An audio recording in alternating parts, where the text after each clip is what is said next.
नमस्कार, सवाल पूछिए। जी स्वाति मैम, मैं जम्मू से बोल रहा हूँ।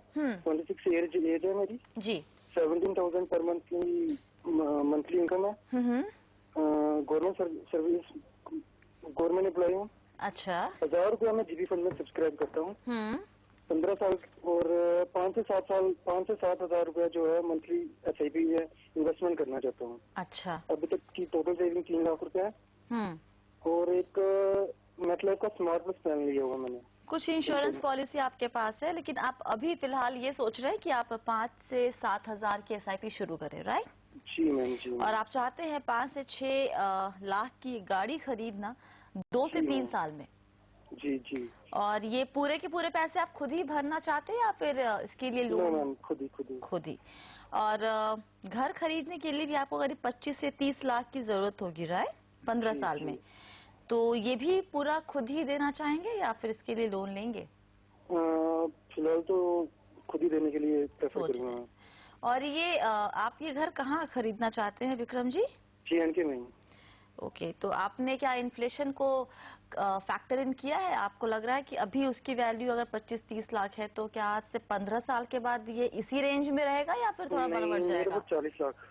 कितना? 40 के आसपास। जी। अच्छा, और इसके अलावा आप रिटायरमेंट के लिए भी कुछ प्लान करना चाह रहे हैं? 35,000 रुपए हर महीने आपको चाहिए 30 साल के बाद से, राइट? जी। और निवेश के नाम पे सिर्फ कुछ पॉलिसी है आपके पास, म्यूचुअल फंड में कोई एक्सपोजर नहीं, अभी तक एक बार भी निवेश नहीं किया है। चलिए ठीक है। उदय बताइए, इनके शॉर्ट टर्म गोल्स भी हैं, कुछ लॉन्ग टर्म गोल्स भी हैं। इन्होंने अच्छी बात यह है कि अपने जब गोल बनाए हैं उसको जब रकम डाली है उसके लिए, उसमें इन्फ्लेशन को उन्होंने फैक्टर इन कर लिया है। कैसे निवेश करें? 5 से 7 हजार रुपए फिलहाल निवेश करने की कैपेसिटी है विक्रम की। कैसे बांटे इस पैसे को ताकि इनके ये शॉर्ट टर्म लॉन्ग टर्म सभी गोल पूरे हो सके? देखिए, इनकी जो रिक्वायरमेंट्स थी, तो पहले इन्होंने पूछा है कि इंश्योरेंस का क्या करें। तो एक तो इन्होंने आई थिंक मेरे ख्याल से कोई यूनिट लिंक पॉलिसी ले रखी है। तो वो मैंने सजेस्ट करूंगा, अगर उन्हें जरूरत है तो वो उसे रखे। अगर वो कंटिन्यू इन्वेस्ट नहीं करेंगे तो उसको बंद कर दें, और ऐसे बता नहीं सकते हैं उसकी कॉस्ट क्या होंगे। दूसरी जगह वही इंश्योरेंस के लिए सजेस्ट करूंगा, कम से कम 20 से 25 लाख रुपए की वो अपने लिए एक टर्म इंश्योरेंस अभी ले लें। अभी वो यंग हैं तो उन्हें सस्ते में ये इंश्योरेंस पॉलिसी मिल सकती है। अगर हम बात करें इनकी सेविंग्स के लिए, तो बेसिकली इनका कार का एक गोल है और इनका लक्ष्य है एक घर के लिए और अपने रिटायरमेंट के लिए। जी। तो जो 5-7 साल में उन्हें गाड़ी चाहिए, 10-15 साल में उन्हें घर चाहिए, और 30 साल बाद रिटायरमेंट के लिए। तो अगर हम उधर अज्यूम करें कि उन्हें 10 से 12% की रिटर्न ईयर ऑन ईयर मिले, तो उन्हें कम से कम 14 से 15 हजार रुपए मेरे ख्याल से सेव करना पड़ेगा अभी से मंथली। तो उनकी जो इन्वेस्टमेंट अभी देख के लग रहा है कि वो हो नहीं पाएगा, तो उन्हें सजेस्ट करूंगा कि मायूस ना हो। मेरे ख्याल से एक बार टू बिगिन विद अपनी गाड़ी का जो गोल है, अपने घर के लिए जो गोल है, उसके लिए वो सेविंग करना स्टार्ट करें। और जैसे ही उनकी अर्निंग थोड़ी बढ़े, मेरे ख्याल से वो और बाकी गोल के लिए प्लान कर सकते हैं। अच्छा। वैसे अगर आप देखें तो रिटायरमेंट का जो गोल है वो गवर्नमेंट के पेंशन फंड में डालने से भी उनका वो गोल मेरे ख्याल से अभी तो फुलफिल हो रहा है। बाकी बात रही जो उनका ये 5 से 7 हजार रुपए का जो इन्वेस्टमेंट रहेगा, उसमें मैं उन्हें सजेस्ट करूंगा अंदाज 60 से 65% वो इक्विटी में डालें, और 25 से 30 से 35-40% वो पैसा जो है डेट में डाले।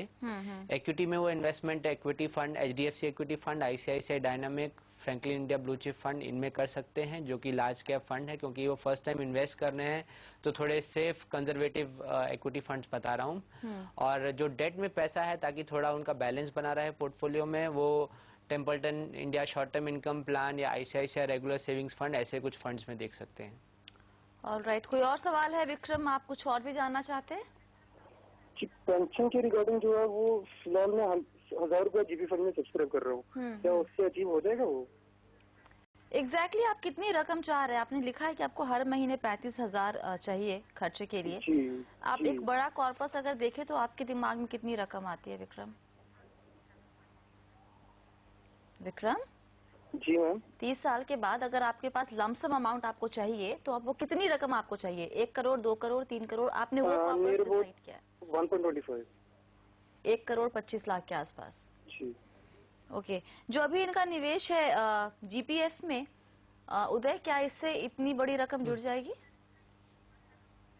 नहीं, उससे मेरे ख्याल से जो ये पीपीएफ में पैसा डालते हैं, उसमें ईपीएफ में जो पैसा डालते हैं उनमें I think equal amount government की तरफ से भी जाता है। तो उससे मेरे ख्याल से कुछ जो मैंने कैलकुलेशंस की थी 60 से 70 लाख रुपए तक का उनका पैसा जमा होगा। तो कम से कम 60 से 70 लाख रुपए उन्हें और इकट्ठा करने पड़ेंगे। तो उसके लिए मेरे ख्याल से 2 से 2,500 रुपए का खुद का इन्हें अलग से एक मंथली इन्वेस्टमेंट स्टार्ट करना पड़ेगा अभी से। ओके, तो विक्रम, आप इसमें जो जीपीएफ में आपने निवेश किया है उसे आप कंटिन्यू कीजिए। फिलहाल जो आपने दो गोल्स और बताए हैं रिटायरमेंट के अलावा, एक गाड़ी खरीदना और एक घर खरीदने के लिए, आप उसके हिसाब से निवेश करना शुरू कीजिए, क्योंकि तीनों गोल्स को पूरा करने के लिए करीब 14,000 रुपए की आपको जरूरत होगी। लेकिन अभी आप फिलहाल 5 से 7,000 ही निवेश कर सकते हैं। तो जो फंड्स हमने आपको बताया, आपकी स्क्रीन पर भी दिख रहे हैं ये सारे फंड्स, आप उनमें निवेश करना शुरू कीजिए। 7,000 अगर निवेश करते हैं तो 5,000 इक्विटी फंड में और 2,000 डेट फंड की तरफ डालिए। और जैसी सैलरी बढ़ती है, जो उम्मीद करेंगे कि हर साल बढ़ेगी ही, तो कुछ पैसे फिर उसमें से निकाल के आप जो रिटायरमेंट कॉर्पस के लिए जो भी आपके जो कमी हो रही है जीपीएफ के अलावा, आप उससे वो कॉर्पस बना सकते हैं।